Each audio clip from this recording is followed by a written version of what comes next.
অনেকে জেনে শুনে সত্য কথাগুলি বলে না, নাকি জানেই না, আল্লাহু আ'লাম। সব দলিল সবার জানা থাকে না, আবার জানলেও বিরোধিতার জন্য এক শ্রেণীর মানুষেরা সত্যটা গোপন করে রাখে। আমাদের কিছু ভাইয়েরা কিল্লতে ইলমের কারণে মনে করেন যে সর্বপ্রথম আমাদের নবীজি তৈরি না, সর্বপ্রথম আল্লাহ কলম বানাইছে। আমাদের দয়াল নবী এমন একজন মহান নবী যিনি সৃষ্টির মূল, সর্বপ্রথম মাখলুক। আমার নবীজি যখন ছিল তখন কোনো কিছুই ছিল না, অর্থাৎ সৃষ্টির সর্বপ্রথম সৃষ্ট হলো মুহাম্মাদুর রাসূলুল্লাহ সাল্লাল্লাহু আলাইহি ওয়াসাল্লাম। এই বিষয়ে আইম্মায়ে কেরামদের মাঝে কোনো মতভেদ নাই, ইখতিলাফ নাই, মতানৈক্য নাই। সমস্ত ইমামরা এই ব্যাপার একমত। নূরে মুহাম্মাদি সৃষ্টি হওয়ার পরে আল্লাহ তাআলা প্রথম কি সৃষ্টি করেছেন ওটা নিয়ে উলামায়ে কেরামদের মাঝে মতানৈক্য রয়েছে, ইখতিলাফ আছে। কিন্তু সবার আগে নূরে মুহাম্মাদি সৃষ্টি হয়েছে এই বিষয়ে কোনো ইমামের কোনো ইখতিলাফ নাই। আমাদের কিছু ভাইয়েরা কিল্লতে ইলমের কারণে মনে করেন যে সর্বপ্রথম আমাদের নবীজি তৈরি না, সর্বপ্রথম আল্লাহ কলম বানাইছে। তাদের এই বক্তব্যের পিছনে একখানা সহিহ হাদিসও রয়েছে। আফসোসের বিষয় হলো তিনারা সম্পূর্ণ হাদিস শরীফটা বলে না। ওনাদের মত বক্তব্য প্রমাণের জন্য যতটুকু হাদিস বলা দরকার ঠিক ততটুকু হাদিস ওনারা বলে, সম্পূর্ণ হাদিসটা ওনারা বলেন না। হাদিসটা তিরমিজি, সুনানু আবি দাউদ এবং মুসনাদু আবি দাউদ তালিসির মধ্যে উল্লেখ রয়েছে বিশুদ্ধ সনদে। হযরত উবাদা ইবনে সামিত রাদিয়াল্লাহু আনহু থেকে বর্ণিত, তিনি বলেন, সামি'তু রাসূলুল্লাহি সাল্লাল্লাহু আলাইহি ওয়াসাল্লাম ইয়াকুল, আমি আল্লাহর নবীকে বলতে শুনেছি, নবীজি বলেছেন, উম্মতেরা শুনো, ইন্না আউওয়ালা মা খালাকাল্লাহুল কলম, নিশ্চয় আমার আল্লাহ তাআলা সর্বপ্রথম যা সৃষ্টি করেছে তা হলো কলম। কলম আমার আল্লাহ সর্বপ্রথম বানাইছে। আমার ওই ভাইয়েরা কষ্ট করে হাদিসের এইটুকুই বলেন, এরপরে আরো আছে ওইটুকু ওনারা কষ্ট করে আর বলেন না, নাকি জানেই না, তাও জানি না। হাদিসের এখানেই শেষ না। আল্লাহর হাবিব বলেন, সর্বপ্রথম আমার আল্লাহ কলম বানাইছে গো। কলম বানানোর পরে মহান সৃষ্টিকর্তা কলমকে বললেন, উক্তুব, কলম তুমি লেখো। কলম পাল্টা জিজ্ঞাসা করলো, মা আক্তুব ইয়া রাব্বি, ওহে আমার আল্লাহ আমি কি লিখবো, আপনি বলে দেন। আল্লাহ বলে তুমি লেখো। কলম বলে আল্লাহ কি লিখবো বলে দেন।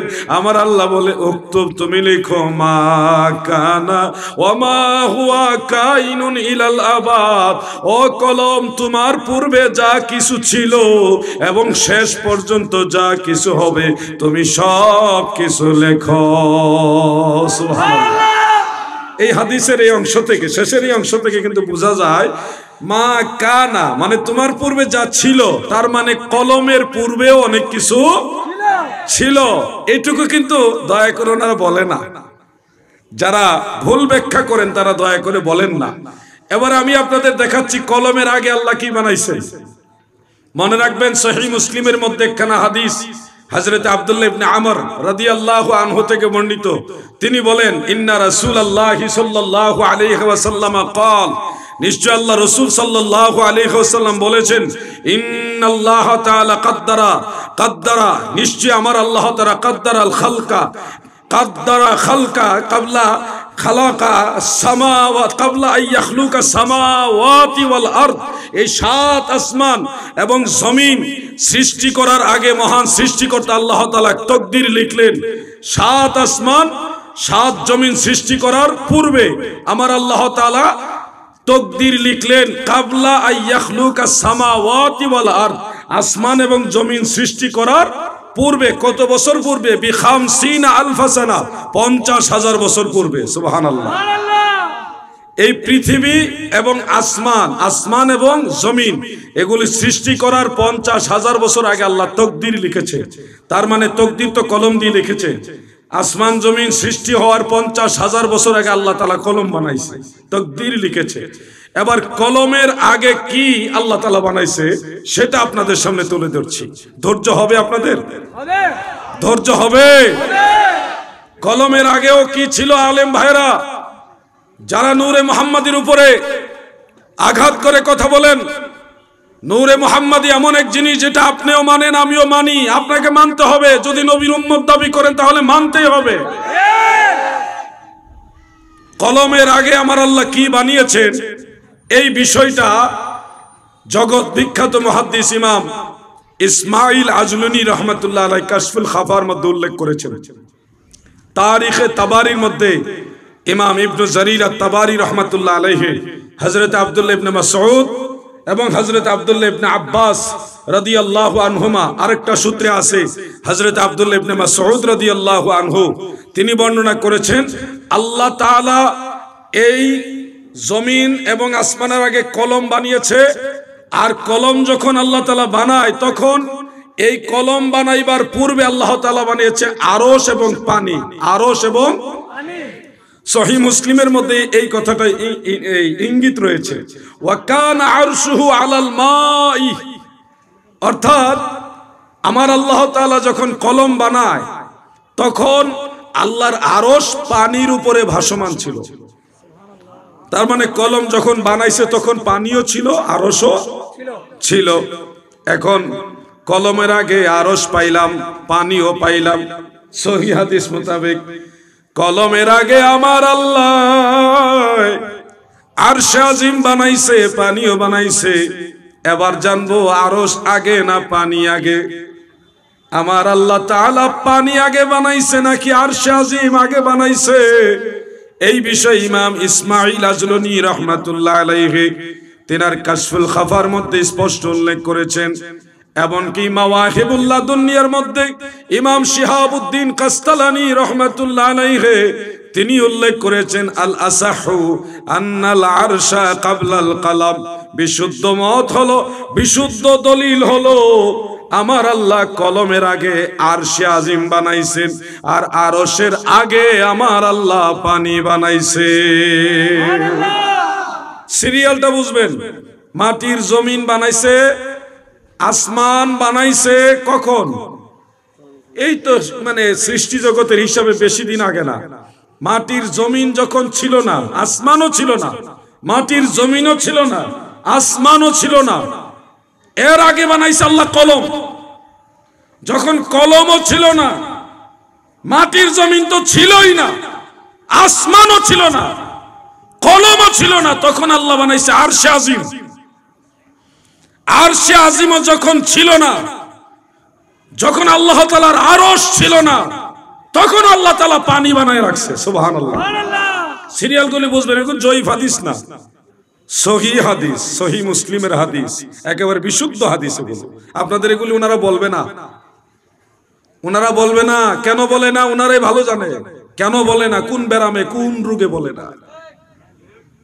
এবার আমি বলে দিচ্ছি, পানির আগে আল্লাহ তাআলা কি বানাইছে? পানির আগে সহিহ হাদিস থেকে শুনেন, পানির আগে আল্লাহ তাআলা কি বানিয়েছে? মুসনাদ আহমদের হাদিস এবং জামিউ তিরমিজির মধ্যে উল্লেখ রয়েছে। হযরত আব্দুল্লাহ ইবনে আব্বাস বর্ণনা করেছেন, আল্লাহ রসুলকে প্রশ্ন করা হলো, ইয়া রাসূলুল্লাহ, এই যে পানি আরশে আজিমকে ধারণ করে রেখেছে, ওয়া কানা আরশুহু আলাল মাই, আরশে আজিমটা পানির উপরে ভাসতেছে। নবীজিকে প্রশ্ন করা হলো, ইয়া রাসূলুল্লাহ, দয়াল নবী গো, এটা সহিহ হাদিস, ওগো দয়াল নবীজি, আরশকে ধরে রেখেছে পানি, পানিকে ধরে রেখেছে কি? পানি কিসের উপরে সে দাঁড়িয়ে আছে বা স্থির আছে? আল্লাহর নবী বলেছেন, এই পানিকে ধরে রেখেছে বাতাস, কারণ বাতাস সৃষ্টি করা হয়েছে পানিরও আগে। সুবহানাল্লাহ। সহিহ হাদিস শিখান। অনেকে জেনে শুনে সত্য কথাগুলি বলে না, নাকি জানেই না, আল্লাহু আ'লাম। সব দলিল সবার জানা থাকে না, আবার জানলেও বিরোধিতার জন্য এক শ্রেণীর মানুষেরা সত্যটা গোপন করে রাখে। এবার শুনুন, বাতাসের আগে আল্লাহ কি বানিয়েছে? বাতাসের আগে পানি যখন ছিল না, তখন ছিল বাতাস। এই বাতাস আজকালের বাতাস না গো, এই পানিও আজকালের পানি না, আর সে আজিমের আগে আসিল পানি, আরশ বানাইবার আগে পানি, পানির আগে বাতাস, এবার বাতাসের আগে কি? ইমাম বাইহাকি দালাইলুন নবুয়তের মধ্যে সহিহ সনদে হাদিস উল্লেখ করেছেন। এই হাদিসটা আরো অনেক কিতাবের মধ্যে রয়েছে, আমি জাস্ট একটা কিতাবের নাম বললাম। সেখানে বিশুদ্ধ সনদে উল্লেখ, হযরত আবু হুরায়রা রাদিয়াল্লাহু আনহু বর্ণনা করেন, আমার দয়াল নবীজি বলেন, আমার আল্লাহ যখন আদম নবীকে বানাইলেন, আদমের ভিতরে রূহ দিলেন, রূহ দেওয়ার পরেই আদমের সামনে একটা পর্যায়ে সব আদম সন্তানকে, বনি আদমকে হাজির করলেন। আপনি, আমি, আমরা সবাই ওই মজলিসে বাবা আদমের সামনে রূহানি ভাবে হাজির ছিলাম। সমস্ত মানবতাকে আদম নবীর সামনে যখন হাজির করা হলো, আদম হযরতে সাইয়্যিদুনা আবুল বাশার আদম আলাইহিস সালাম আমার আল্লাহকে প্রশ্ন করলেন, ইয়া রাব্বি, ওগো আমার রব, এই সবগুলি মানুষ এরা কারা? আল্লাহ পরিচয় করাচ্ছে, এটা অমুক ব্যক্তি, তার মর্যাদা এরকম, এটা অমুক ব্যক্তি, তার মর্যাদা এরকম, এটা অমুক ব্যক্তি, তার মর্যাদা এরকম। পরিচয় করাচ্ছে কে? বলেন না কে? হযরত আদম আলাইহিস সালামকে চিনায় দিতেছে, এটা মাওলানা আব্দুল আল মামুন, সে এরকম মর্যাদার হবে, এটা খলিল বান্দার দরবারের খলিফা এবং সাজ্জাদানশীল, উনার মর্যাদা এরকম হবে, ইনি মাহফিলের অমুক সভাপতি, অমুক মর্যাদার অধিকারী। সবার পরিচয় আল্লাহ আদম নবীকে বলে দিয়েছে। আমাকেও পরিচয় করাইছে, আপনাকেও পরিচয় করাইছে। আপনি কার ছেলে, কার নাতি, বাড়ি কোথায়, কি করবেন না করবেন, সব আল্লাহ তাআলা নিজে আদম নবীকে বলে দিয়েছে। সুবহানাল্লাহ। এক পর্যায়ে সাইয়্যিদুনা আবুল বাশার আদম আলাইহিস সালাম বলেন, ফারাআনি নূরান সাতিআন ফি আসফালিহিম, তাদের সব মানুষের মাঝে অতি উজ্জ্বল একটা নূর আল্লাহ আমাকে দেখাইলো। সুবহানাল্লাহ বলেন। আদম নবী সেই নূর দেখলেন, নূর ঝলমল ঝলমল ঝলমল করে গো, এত সুন্দর নূর দেখার পরে হযরতে আদম আমার আল্লাহকে প্রশ্ন করে বসলেন, ইয়া রাব্বি মান হাযা, ওগো আমার রব, এই সুন্দর নূর এটা কে গো আল্লাহ? আমার আল্লাহ বলে, হাযা ইবনুকা আহমদ, সে তোমারই সন্তান হবে, নাম হলো আহমদ। আমার নবীর জাতি নাম হলো দুইটা, একটা হলো মুহাম্মদ আর একটা হলো আহমদ। আমার আল্লাহ বলে, হাযা ইবনুকা আহমদ, সে তোমারই সন্তান হবে, আহমদ তার নাম হবে। আমার আল্লাহ নিজে বলেন, হুয়াল আউয়ালু ওয়াল আখিরু ওয়া হুয়া আউয়ালুশ শাফিঈন। আমার আল্লাহ বলেন, আদম নবীরে, এই মুহাম্মদ মুস্তাফা আহমদ মুজতবা, তিনি সবার প্রথম হবে, তিনি সব নবীর শেষ হবে, তিনি সর্বপ্রথম শাফাআতের কান্ডারি হবে। আমি কখনো কারো ফেস দেখে কথা বলি না, আর এমন কথা বলি না যেটা আমি ভালোভাবে গবেষণা করিনি, আমি জেনে বুঝে রিসার্চ করে তারপরে কথা বলছি। আল্লাহ নিজে বললেন, হুয়াল আউয়ালু, তিনি সবার প্রথম। শারিহুল বুখারী ইমাম শিহাবুদ্দিন কাস্তালানী রাহমাতুল্লাহ আলাইহি মাওয়াহিবুল লাদুনিয়ার মধ্যে লেখেন, হুয়াল আউয়ালু, আল আউয়াল এই শব্দের, এই ইসিমের ব্যাখ্যা করতে গিয়ে ইমাম কাস্তালানী বলেন, সৃষ্টির মধ্যে আমার নবী হলো সবার প্রথম। সুবহানাল্লাহ, সুবহানাল্লাহ। এই জন্য সমস্ত ইমামরা, সমস্ত মুহাদ্দিসিন, ফুকাহা, ফুজালা, খুলাফা, সুলাফা, ইমাম کرام, সমস্ত আউলিয়া کرام সবাই একমত পোষণ করেছে, সৃষ্টির মধ্যে আমার নবী প্রথম। এই ব্যাপারে কারো কোনো সন্দেহ নাই। আমি কয়েকজন ইমামের নাম বলে দেই। হাফেজুল হাদিস ইমাম জালালউদ্দিন সুয়ুতি রাহমাতুল্লাহ আলাইহি 2 লক্ষ হাদিসের সনদ মুখস্থ জানতেন। মারহাবা। তিনি কুওয়াতুল মুক্তাজি একটা কিতাব লিখেছেন, শরহে জামিউত তিরমিজি, সেখানে বলেছেন, এমনকি ইমাম জালালউদ্দিন সুয়ুতি রাহমাতুল্লাহ আলাইহি খাসাইসুল কুবরার মধ্যেও তিনি উল্লেখ করেছেন। এমনকি হাফিজুল হাদিস ইমাম সাখাবী রাহমাতুল্লাহ আলাইহি মাকাসিদুল হাসানার মধ্যে উল্লেখ করে দিয়েছেন।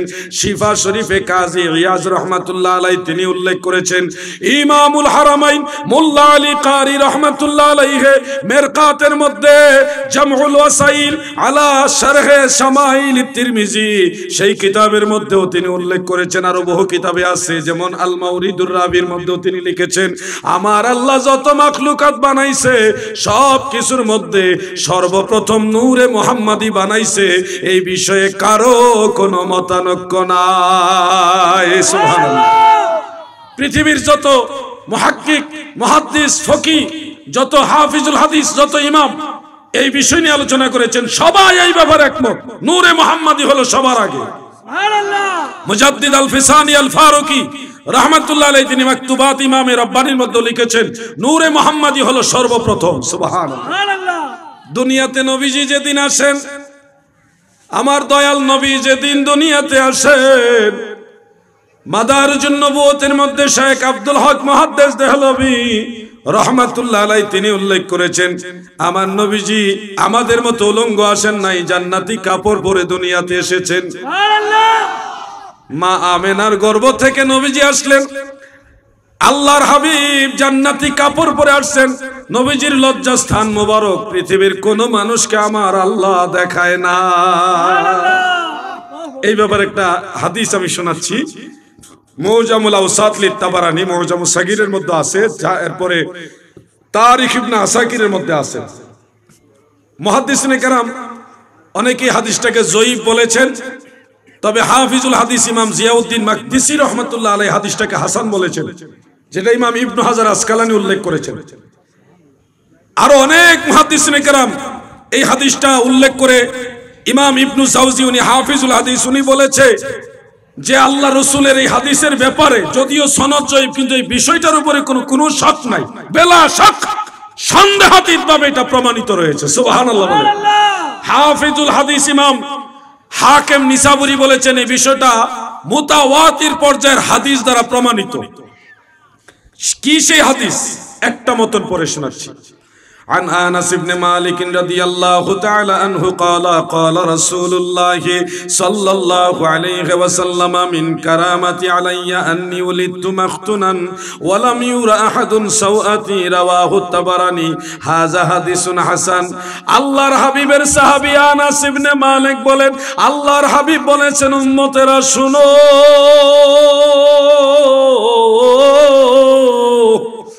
আমার আল্লাহ এমন এক বৈশিষ্ট্য আমাকে দিয়েছে, আন্নি উলিদতু মাখতুনান, আমি রাসূলুল্লাহ খতনাকৃত অবস্থায় দুনিয়াতে ভূমিষ্ঠ হয়েছে। আমাদের তো খতনা করানো লাগছে, আজান দিয়া হোক, ডাক্তার দিয়া হোক, যেভাবে হোক খতনা করা লাগছে। আল্লাহর নবী নিজে বলে গেছেন, আমি খতনাকৃত অবস্থায় দুনিয়াতে আসছি। অন্য রওয়ায়াতে আছে মাসরুরা, আমি রাসূলুল্লাহ নাভি কাটা অবস্থায় দুনিয়াতে এসেছি। ওয়ালাম ইউরা আহাদুন সাওয়াতি, আমি রাসূলুল্লাহর লজ্জাস্থান এই দুনিয়ার কেউ দেখে নাই। সুবহানাল্লাহ।